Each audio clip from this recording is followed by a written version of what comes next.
안녕하세요. 김성길 목사와 함께하는 GTS 말씀 묵상 시간입니다. 오늘은 세 번째 주간의 셋째 날 묵상입니다. 오늘 묵상의 주제는 숨겨진 비밀 찾기가 되겠습니다. 말씀 속에서 또 우리들이 살아가면서 또 더 발전해야 될 부분들, 그 속에 또 숨겨져 있는 것, 또 문제가 있으면 답은 또 숨겨져 있습니다. 그래서 문명의 발전이라는 것은 숨겨져 있는 것을 찾아내는 것이죠. 오늘도 우리의 삶에서 나의 변화와 발전을 위해서 내가 또 알지 못했던 또 더 나은 것들이 무엇이 있는지 질문도 해보시고, 그래서 하나씩이라도 잘 찾아서 더 발전해가는 오늘이 되시기 바랍니다. GTS 묵상은 두 가지의 목적을 위해 만들어졌습니다. 하나는 매일매일의 역동성 있는 신앙생활을 하기 위한 것이고요. 또 하나는 삶의 현장의 변화와 발전을 만들기 위한 것입니다. 아이들에게는 재능 개발과 학습 능력을 돕기 위해서 만들어졌고요. 이것을 위해서 572의 구조가 들어 있습니다.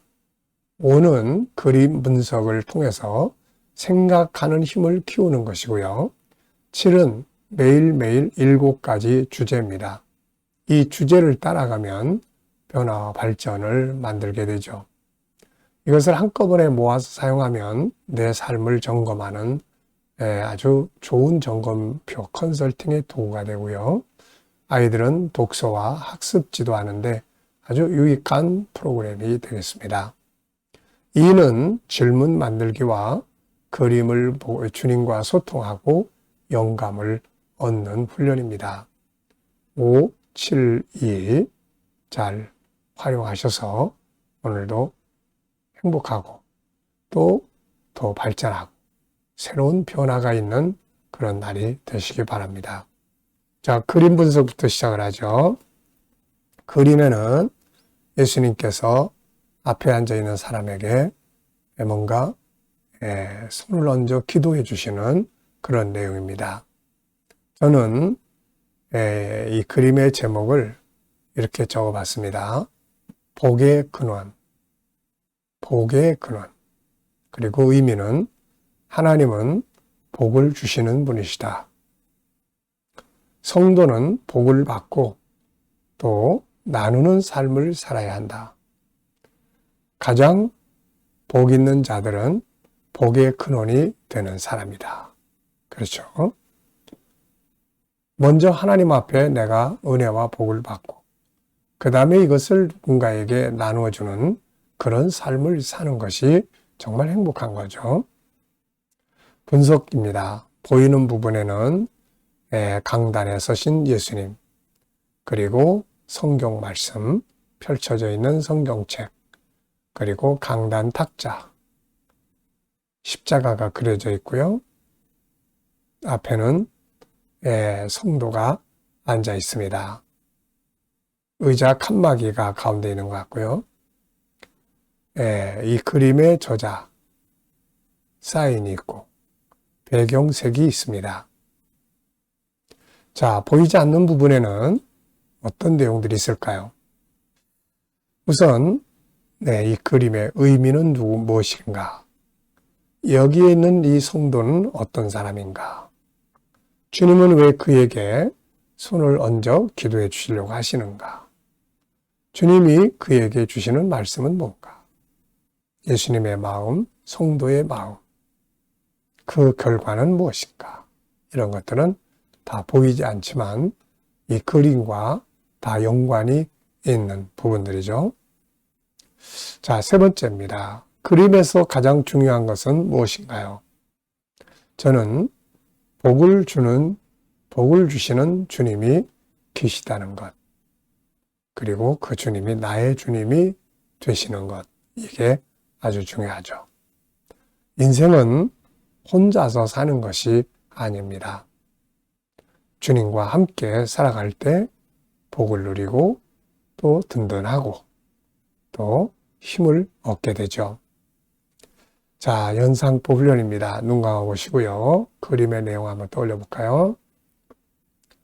먼저 앞에 강단에 계신 예수님, 그리고 앞에 있는 성도에게 머리에 안수기도 해주시려고 하시는 모습, 그리고 강단 위에 펼쳐져 있는 성경, 강단 탁자, 그리고 십자가가 있고요. 그 성도와 예수님 사이에 또 의자 칸막이가 있는 것 같고, 또 성도가 앉아 있고, 사인이 있습니다. 그리고 배경색이 있고요. 자, 이 그림과 관계된 성경 말씀 또 한번 생각해 보시죠. 자, 저는 먼저 창세기 12장 2절로 3절. 하나님이 아브라함한테 너는 복의 근원이 된다. 내가 먼저 너를 복을 주고 내 이름을 창대하게 하고 그리고 너는 복의 근원, 나눠주는 자가 된다. 또 한 곳 적어봤는데요. 에스겔서 47장입니다. 강단에서부터 물이 흘러나와서 다리부터 시작을 해서 목에 차기까지, 그리고 난 다음에 이 물이 또 흘러넘쳐서 밖으로 나갑니다. 그리고 또 여러 지역으로 흘러가요. 흘러가는 곳마다 이제 고기들이 살고 나무들이 사는 그림을 보여줍니다. 바로 복이 흘러가는 장면이죠. 하나님의 은혜의 복, 물질의 복, 세상에 주신 모든 것들이 나에게 와서 나를 통해서 흘러가는, 또 이것이 아주 중요한 것이죠.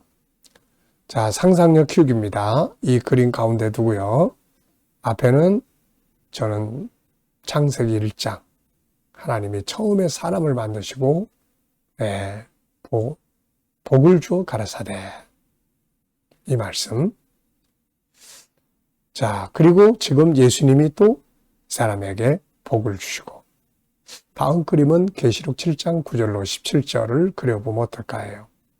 복을 받은 많은 사람들이 주님 앞에 모여서 영원한 복을 누리는 장면입니다. 미래를 어떻게 살고 싶은가요? 그렇다면 지금 무엇을 해야 할까요? 자, 또 미래 비전 점검해 보시고요. 아이들과 묵상을 나누시는 분들은 또 이 그림 속에 있는 또 수학 공식 하나 생각해 보시고 지나가시면 아주 좋습니다. 자, 오늘 본문 읽어보겠습니다. 여호와께서 아브라함에게 이르시되 너는 너의 고향과 친척과 아버지의 집을 떠나 내가 내게 보여줄 땅으로 가라. 내가 너로 큰 민족을 이루고 내게 복을 주어 내 이름을 창대하게 하리니 너는 복이 될지라. 너를 축복하는 자에게는 내가 복을 내리고 너를 저주하는 자에게는 내가 저주하리니 땅의 모든 족속이 너로 말미암아 복을 얻을 것이라 하시니라. 이에 아브라함이 여호와의 말씀을 따라갔고 롯도 그와 함께 갔으며 아브라함이 하란을 떠날 때에 75세였더라.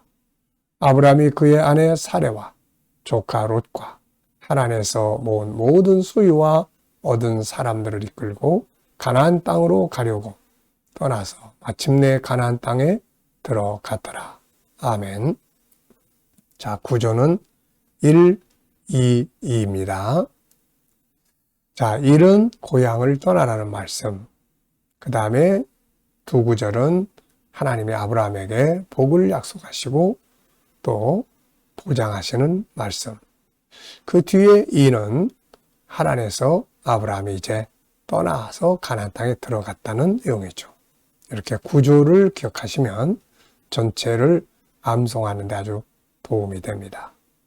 자, 감사한 거 적어보겠습니다. 어제 하루 지내시면서 감사한 게 무엇인가 한번 생각해 보시고요. 또 감사한 거 적어보시고 오늘 하루를 시작하시면서 또 감사하고 싶은 거 적어보시면 되겠습니다. 미래도 생각하시면서 감사하고 싶은 것 또 쭉 적어 보시고요. 감사가 있는 곳에 하나님의 역사가 충만하게 있는 거죠. 마음도 평안하게 만드는 것이 감사합니다. 자, 오늘 본문을 보면서 느끼는 것은 무엇인가요? 저는 4가지를 적었습니다. 첫째는 떠나야 할 땅과 들어가야 할 땅. 지금 갈대아우르, 하란은 떠나야 할 곳이고 가나안 땅은 들어가야 할 땅입니다.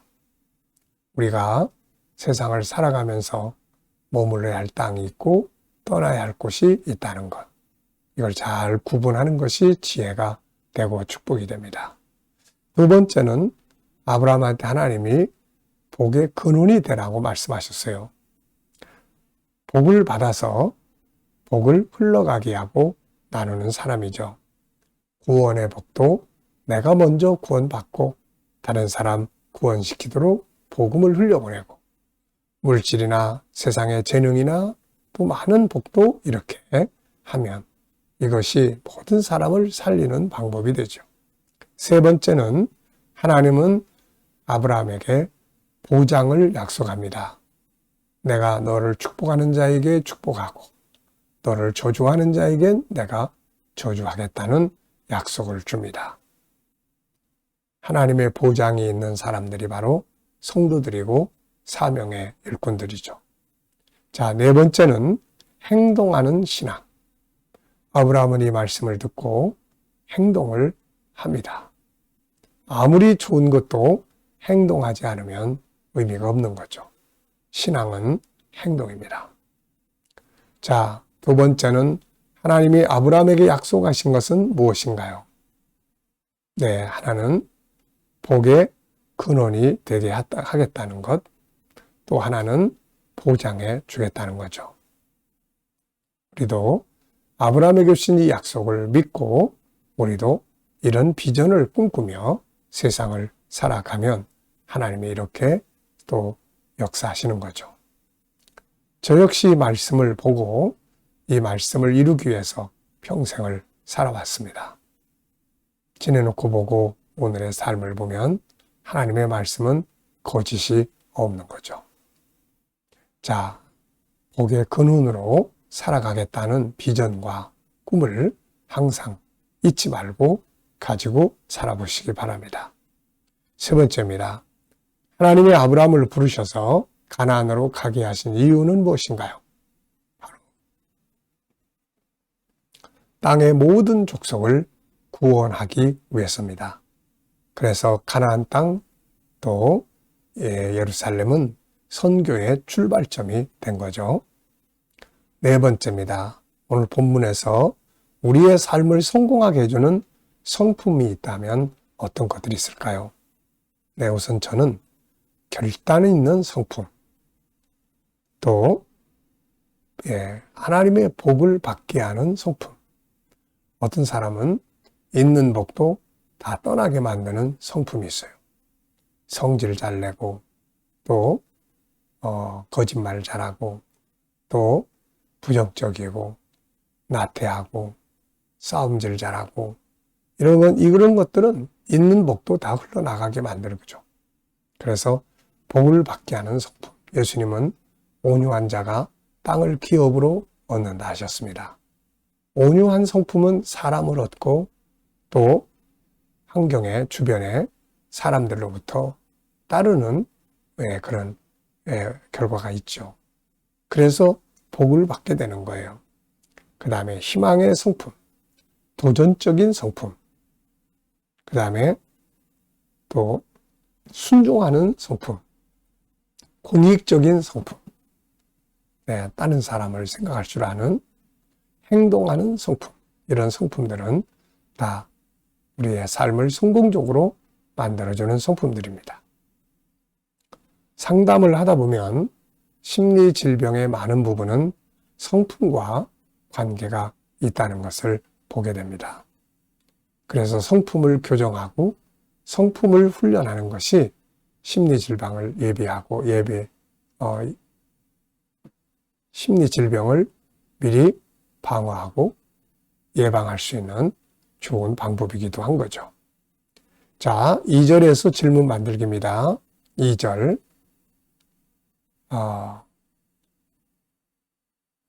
내가 너로 큰 민족을 이루고 내게 복을 주어 내 이름을 창대하게 하리니 너는 복이 될지라. 9번역에는 복의 근원이 될지라 이렇게 했죠. 자, 질문입니다. 복의 근원을 되기 위해서는 어떻게 해야 되는가? 자, 복의 근원이 되기 위해서는 어떻게 해야 되는가? 먼저 자기 자신이 복을 받아야 되는 거죠. 그래서 복을 받을 수 있는 삶을 살고 그 다음에는 이 복을 나누겠다고 하는 비전과 믿음을 가지고 살아야 합니다. 그러면 하나님께서 그 일을 이루게 하시는 거죠. 자, 업무나 공부에 대해서 질문 만들기입니다. 업무 잘하는 방법은 뭔가요? 항상 제가 4가지 말씀드리죠. 열정, 감사, 전문가 되는 것, 비전 만드는 것. 자, 이 시간은 주님과 소통하고 영감 얻는 시간입니다. 영감 보시고요. 자, 오늘 본문 한번 떠올려 보시고 또 7가지 주제도 떠올려 보시고 오늘의 삶의 현장을 또 다 떠올려 보시면서 주님께 물어보시기 바랍니다. 주님 어떻게 할까요? 주님이라면 어떻게 하시겠습니까? 어떻게 행동하는 것이 가장 바람직한 일인가요? 어떤 말씀을 활용해야 될까요? 자, 이렇게 하나씩 묻고 기다리시면 주님이 주시는 지혜, 말씀, 감동, 확신 등이 떠오르게 됩니다. 자, 그리고 기다리시면 주께서 주시는 영감을 얻게 되는 거죠. 자, 그래서 주님 주시는 영감을 가지고 살면 내 생각을 가지고 사는 것보다 훨씬 더 좋은 삶을 살게 되는 것입니다. 자, 오늘도 주님 주시는 영감으로 행복한 하루 되시기 바랍니다. 기도하고 마치겠습니다. 주님 감사합니다. 오늘도 묵상으로 하루 시작합니다. 함께하는 모든 이들에게 형통한 복을 주시고 치유받는 분들은 치유의 능력이 함께 해주시며 어려운 문제를 안고 기도하는 분들은 감당할 힘과 협력하여 선을 이루는 결과가 있게 해주시옵소서. 오늘 이 나라와 민족 위에 함께 해주시고 지도자들에게 지혜를 주셔서 나라를 바르게 이끌어갈 수 있게 하여 주시며 거룩한 땅, 선교의 땅이 되게 해주시고 오늘도 세계 곳곳에서 복음을 위해 수고하시는 선교사님들에게 은혜 베풀어 주시고 또 KDM 훈련원을 통해서 천국 복음이 더욱더 많은 이들에게 전파되게 하여 주시고 GTS 묵상도 더 많은 분들에게 공급되게 하시고 다음 세대를 양육하는 일에 귀하게 사용되게 하여 주시옵소서. 감사하며 예수님의 이름으로 기도하옵나이다. 아멘.